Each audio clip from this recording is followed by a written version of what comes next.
35। नरक स्थली। बड़ी ही दुर्गम और बीहड़ रास्ते से एक गाड़ी चली आ रही है। उसके पीछे पीछे टॉम और कई गुलाम बड़ी कठिनाई से मार्ग पार कर रहे हैं।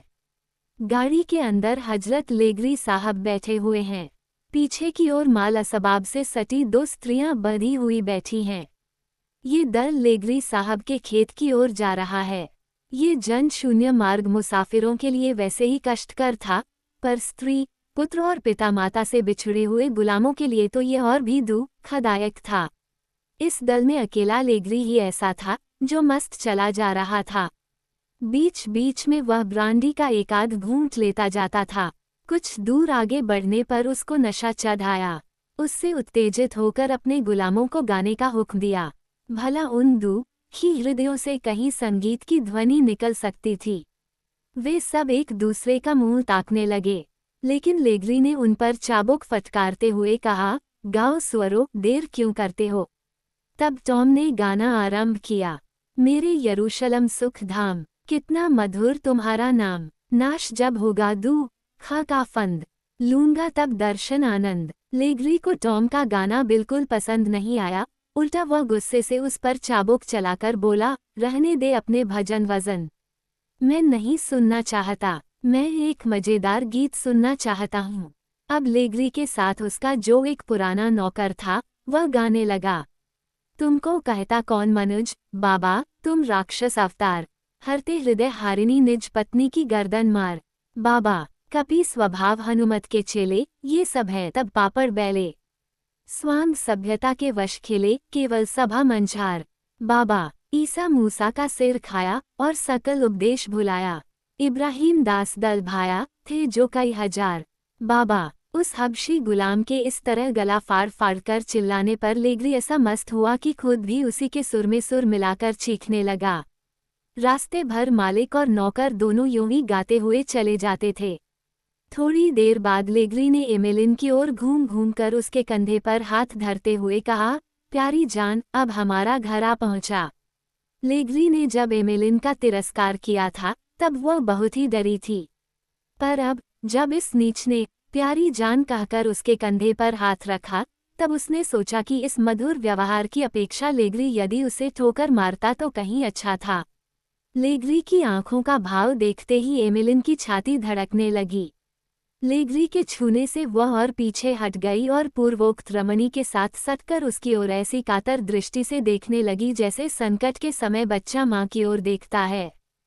फिर लेगरी ने उसके कान छूकर कहा, तुमने कभी झुमका नहीं पहना। जी नहीं, डरत हुए एमेलिन बोली। तुम यदि मेरी बात सुनो और मानो तो मैं घर चलकर तुम्हें एक जोड़ा झुमका दूंगा। तुम्हें इतना डरने की जरूरत नहीं। मैं तुमसे कोई बहुत मेहनत का काम नहीं लूंगा। तुम मेरे साथ मौज में रहोगी, बड़े आदमियों की तरह रहोगी, सिर्फ मेरी बात माननी पड़ेगी। यूं ही बातें होते होते गाड़ी लेगरी के खेत के पास जा पहुंची। पहले इस खेत का मालिक एक अंग्रेज था। वह लेगरी जैसा नीच नहीं था। उस समय ये जगह भी देखने में आज जैसी बेडौल न थी। लेकिन उसका दिवाला निकल जाने पर लेगरी ने बड़े सस्ते दामों में ये खेत खरीद लिया था। इस समय ये जगह बिल्कुल नरक के समान दिखाई पड़ती थी। गाड़ी जब घर के फाटक पर पहुंची, तब 3-4 दासों के साथ शिकारी कुत्ते खड़खड़ाहट सुनकर भौंकते हुए बाहर निकले। पीछे से यदि वहां का एक हबशी गुलाम इन कुत्तों को न डांटता और लेगरी उतरकर इन्हें न पुकारता, तो जरूर ये कुत्ते टॉम और नए आए दासों को नोच डालते। लेगरी ने टॉम तथा दूसरे गुलामों की ओर घूमकर कहा, देखते हो कैसे बेब कुत्ते हैं। अगर किसी ने यहाँ से भागने की कोशिश की तो ये कुत्ते बोटी बोटी नोच डालेंगे। फिर लेगरी ने पुकारा, सांबो। एक नर पिशाच सा हबशी सामने आकर खड़ा हो गया। लेगरी ने पूछा, काम काज तो खैरियत से चल रहा है। जी हुजूर, बड़ी खैरियत से। फिर कुइम्बो कहते ही एक और नर पिशाच वहां आ पहुंचा। वह अब तक एक किनारे खड़ा अपने मालिक का मन अपनी ओर खींचने की चेष्टा कर रहा था। लेगरी ने पूछा, उस दिन तुझसे जो काम करने को बताया था, वह सब हुआ? जी हाँ, सब हो गया।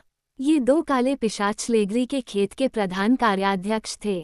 बहुत दिनों से निर्दयी आचरण करते करते अब ये ऐसे नरिशंस हो गए थे कि कोई भी नीच से नीच काम करने में नहीं हिचकते थे। लेग्री ने इन्हें शिकारी कुत्तों से भी बढ़कर खूंखार बना दिया था। गुलामी की प्रथा के देश में ये हबशी अंग्रेजों से भी अधिक अत्याचार करने लगे थे। और कोई कारण नहीं, केवल इन हबशियों की आत्मा का बेहद पतन हो गया था। संसार में चाहे जिधर नजर उठाकर देखिए, अत्याचार पीड़ित या चिर पराजित जाति के लोगों के मन में किसी प्रकार का विरोचित भाव नहीं जमने पाता। ऐसी जाति के हृदय में नीचता, ईर्ष्या, द्वेष और हिंसा आदि अनेक प्रकार के दोष अपना घर कर लेते हैं। अपने खेत का काम खूबी से चलाने के लिए लेग्री ने एक बड़ी चाल खेल रखी थी। वो इस बात को अच्छी तरह जानता था कि अत्याचार पीड़ित जाति के लोगों में परस्पर किसी प्रकार की सहानुभूति नहीं होती। कुइम्बो सांबो से खार खाता था और जलता था और सांबो कुइम्बो से मौका मिलने पर कोई किसी की बुराई करने से न चूकता था और खेत के और गुलाम इन दोनों से द्वेष रखते थे। लेग्री सांबो का कसूर कुइम्बो से और कुइम्बो का सांबो से जान लेता था। लेग्री के सामने उसके दोनों पार्षद सांबो और कुइम्बो के खड़े होने पर ऐसा जान पड़ता था मानो तीन भयानक दानव खड़े हैं। जंगल के खूंखार पशुओं से भी इनकी प्रकृति निकृष्ट थी। उनकी वे भयावनी शक्लें, डरावनी आंखें और कर्कश आवाज सर्वथा इस स्थान के उपयुक्त जान पड़ती थीं। लेग्री ने कहा, सांबो, इन सबको ठिकाने पर ले जा। ये औरत तेरे लिए लाया हूँ। मैंने तुझसे वादा किया था कि अब की बार तेरे लिए एक गोरी मेम लाऊंगा। इसे ले जा। इतना कहकर एमेलिन की जंजीर से बंधी हुई लूसी को खोलकर सांबो की ओर धकेल दिया। लूसी चौंककर पीछे हटी और बोली, सरकार, नव अर्लिन्स में मेरा बूढ़ा पति है। लेग्री ने कहा, तो इससे क्या हुआ? यहाँ तुझे एक पति नहीं चाहिए। मैं वे सब बातें नहीं सुनता। चाबुक उठाकर जा, चुपचाप सांबो के साथ हो ले। फिर एमेलिन से बोला, प्यारी, आओ, तुम मेरे साथ अंदर चलो। लेग्री ने आंगन में खड़े होकर जब एमेलिन को प्यारी कहा, तब घर के झरोखे में से एक स्त्री का चेहरा बाहर झांकते हुए दिखाई दिया। दरवाजा खोलकर लेग्री के अंदर जाते ही उस स्त्री ने गुस्से से दो चार बातें सुनाई। इस पर लेग्री ने कहा, तेरा साझा, चुप रह। जो मेरे जी में आएगा करूँगा। एक छोड़कर तीन लाऊंगा। टॉम अश्रुपूर्ण नेत्रों से एमेलिन की ओर देख रहा था। उसने लेग्री की सब बातें सुनी थीं, पर आगे न सुन सका क्योंकि वह शीघ्र ही सांबो के साथ चला गया। लेग्री के दासों के रहने का स्थान बड़ी ही मैला कुचैला और गंदा था। घुड़साल की तरह फूस की छोटी छोटी झोपड़ियां थीं। उन सब गंदी झोपड़ियों को देखकर टॉम की जान सूख गई। वह पहले खुद ही एक झोपड़ी में इधर उधर घूमकर अपनी बाइबल रखने के लिए कोई जगह ढूंढने लगा। फिर सांबो से बोला, इनमें से मुझे कौन सी झोपड़ी मिलेगी? सांबो ने कहा, अभी तो मालूम नहीं, सारी झोपड़ियां बंद पड़ी हैं। तुमको कहाँ रखा जाएगा, सो मैं नहीं जानता। बड़ी देर के बाद टॉम को एक जगह मिली, पर वह ऐसी जगह थी जिसके बारे में कुछ कहने की आवश्यकता नहीं। शाम को सब दास दासी खेत से अपनी अपनी झोपड़ी को लौटे।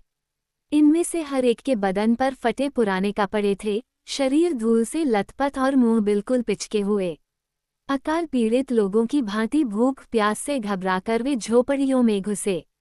सुबह से शाम तक ये खेत में काम पर पिसे, बीच बीच में कितनी ही बार कारिंदे की लातें और चाबुकों की मार खाए।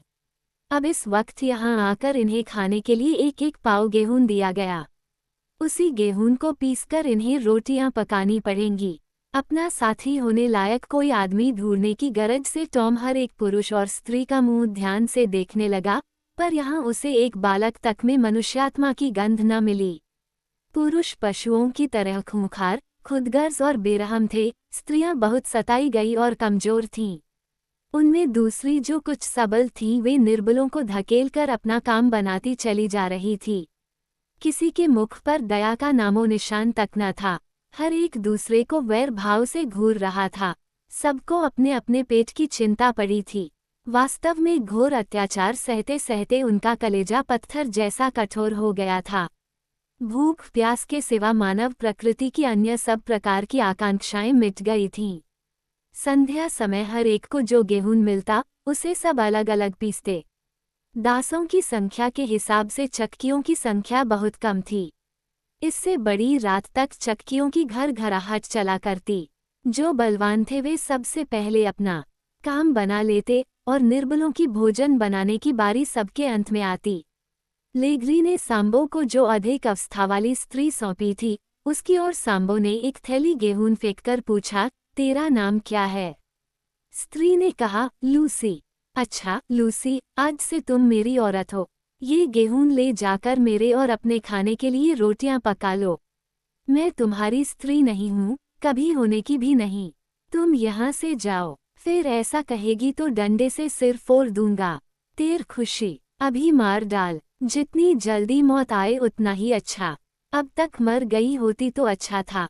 सांबो जब उसे मारने चला तब क्विम्बो ने, जो कई स्त्रियों को धकेलकर अपना गेहूं पीस रहा था, कहा, खबरदार सांबो, आदमी मारकर तुम काम का नुकसान करते हो। मैं मालिक से कह दूंगा। इस पर सांबो ने कहा, मैं मालिक से कह दूंगा कि तू 4 स्त्रियों को धकेलकर अपना गेहूं पीस रहा था। टॉम को सारे दिन पैदल चलना पड़ा था, इससे वह थककर चूर हो गया था। भूख से तबीयत परेशान थी, पर ठिकाना नहीं था कि कब खाना नसीब होगा। क्विम्बो ने उसके हाथ में एक थैली गेहूं थमाकर कहा, ले ये गेहूं, जा रोटी बना खा। यह 1 हफ्ते की खुराक है। करीब आधी रात तक टॉम देखता रहा, पर उसकी गेहूं पीसने की बारी न आई। रात के 1 बजे जब चक्की खाली हुई तो उसने देखा कि 2 रोगी स्त्रियां चक्की के पास बैठी हुई हैं। वे बहुत थकी हुई थीं, उनके शरीर में ताकत नहीं थी। यहाँ बहुत पहले आने पर भी अब तक उन्हें किसी ने गेहूं नहीं पीसने दिया। टॉम ने उठकर पहले उनके गेहूं खुद पीस दिए और फिर अपने पीसे। ये पहला मौका था, इसके पहले कभी किसी ने दया नहीं दिखाई थी। यहाँ के लिए यह एक अलौकिक बात थी। बहुत मामूली दया का काम होने पर भी टॉम का यह आचरण देखकर उन दोनों स्त्रियों का हृदय कृतज्ञता से भर गया। उनका श्रम खिन कठोर मुंह स्त्री सुलभ ममता के भाव से चमक उठा। बदले में उन्होंने टॉम की रोटियां बना दी। जब वे दोनों रोटियां बना रही थी, टॉम ने चूल्हे के पास बैठकर अपनी बाइबल निकाली। उसके हाथ में पुस्तक देखकर एक स्त्री ने कहा, तुम्हारे हाथ में यह क्या है? टॉम ने कहा, बाइबल। दीनबंधु, केंटाकी छोड़ने के बाद अब तक बाइबल के दर्शन नहीं हुए थे। टॉम ने चाव से कहा, तुम क्या पहले केंटाकी में थी? हाँ, वहीं थी और अच्छी थी। कभी सोचा भी नहीं था कि ऐसी दुर्दशा में पड़ना होगा। दूसरी स्त्री ने कहा, वह कौन सी पुस्तक बताए? टॉम बोला, बाइबल। दूसरी स्त्री ने कहा, बाइबल क्या होती है? पहली स्त्री बोली, तुमने क्या कभी इस पुस्तक का नाम नहीं सुना? केंटाकी में मेरी मालकिन कभी कभी यह पुस्तक पढ़ा करती थी, तब मैं भी सुना करती थी। यहाँ तो केवल गाली गलौज सुनने में आती है। अच्छा, तुम पढ़ो, जरा मैं भी सुनूं। टॉम बाइबल में से पढ़ने लगा, थके मांदे, भार से दबे हुए मनुष्यों, तुम मेरे पास आओ, मैं तुम्हें विश्राम दूंगा। पहली स्त्री ने कहा, वाह, ये तो बड़ी बढ़िया बात है। ये बातें कौन कहता है? टॉम बोला, ईश्वर। पहली स्त्री ने पूछा, ईश्वर कहाँ मिलेंगे? पता लग जाता तो मैं उनके पास जाती। उनके पास गए बिना मुझे विश्राम नहीं मिलेगा। मेरा शरीर बहुत थक गया है। इस पर सांबो मुझे नित्य धमकाता और कोड़े लगाता है। कोई दिन ऐसा नहीं होता कि आधी रात के पहले खाना नसीब हो जाए। खाकर जरा आंख झपकी की सवेरा हुआ ही दिखता है और चट से खेत में जाने का घंटा बज जाता है। अगर परमेश्वर का पता मालूम हो जाता तो उनसे ये सब बातें जाकर कहती। हाय भगवान, अब तो ये कष्ट नहीं सहा जाता। टॉम ने कहा, ईश्वर यहाँ भी है और सब जगह है। स्त्री बोली, तुम्हारी बात पर मेरा विश्वास नहीं जमता। ऐसी बातें बहुत बार सुनी हैं कि ईश्वर यहाँ है, वहाँ है, पर न मालूम कहाँ है कि हम लोगों का दुख देखकर भी वह क्यों कुछ नहीं करता। मैं अब झोपड़ी में लेटकर सोती हूँ, यहाँ ईश्वर हरगिज नहीं है। ये कहकर वह स्त्री चली गई। टॉम अकेला बैठा प्रार्थना करने लगा। नीले आकाश में जैसे ये चंद्रमा उदय होकर चुपचाप गंभीरतापूर्वक जगत का निरीक्षण कर रहा है, उसी प्रकार परमात्मा चुपचाप गंभीर भाव से जगत के पाप, ताप और अत्याचारों को देख रहा था। जिस समय ये काला गुलाम हाथ में बाइबल लिए हुए असहाय दशा में उसको पुकार रहा था, उस समय उसकी हर बात उस परमात्मा के कानों तक पहुंच रही थी। वह घट घट व्यापी अंतर्यामी है, पर ईश्वर यहाँ मौजूद है। इसका विश्वास उस अनपढ़ स्त्री को कोई कैसे कराए? भला इस अत्याचार और यंत्रणा में पड़ी हुई ऐसी स्त्री के लिए ईश्वर पर विश्वास करना कब संभव हो सकता था? टॉम के मन को आज उपासना के अंत में पूरी शांति नहीं मिली। वह बड़े अशांत चित्त से सोने गया, किंतु झोपड़ी की गंदी हवा और दुर्गंध के मारे उसकी वहां ठहरने की इच्छा न होती थी, लेकिन करता क्या? बेतरार थका हुआ था, जाड़ा भी सता रहा था, लाचार जाकर पड़ रहा। सोते ही आंख लग गई, स्वप्न आया, मानो झील के किनारे बाग में वह चबूतरे पर बैठा हुआ है और एवा बड़ी गंभीरता से उसके सामने बाइबल पढ़ रही है। जब तुम जल पर से पैदल जाओगे तब मैं तुम्हारे साथ रहूंगा और जल तुम्हें डुबा न सकेगा। जब तुम अग्नि में कूदोगे तब भी मैं तुम्हारे साथ रहूंगा, इससे अग्नि तुम्हें जला न सकेगी। मैं तुम्हारा एकमात्र विधाता और परमेश्वर हूँ। ये शब्द मधुर संगीत की भांति टॉम के कानों में गूंजने लगे, मानो एवा सोने के रथ पर चढ़ी हुई बार बार स्नेह दृष्टि से उसकी ओर देखती हुई आकाश में उड़ रही थी और रथ में से उस पर फूलों की वर्षा कर रही थी। टॉम की आंख खुल गई, लेकिन ये कैसा स्वप्न है? अविश्वासी इसे स्वप्न समझकर झूठा मान सकता है, पर जिस दयालु बालिका ने जीते जी सदा दूसरों के दुख पर आंसू बहाए, क्या वह मृत्यु के बाद दुखी को धीरज देने नहीं आ सकती? क्या ये संभव है? कदापि नहीं।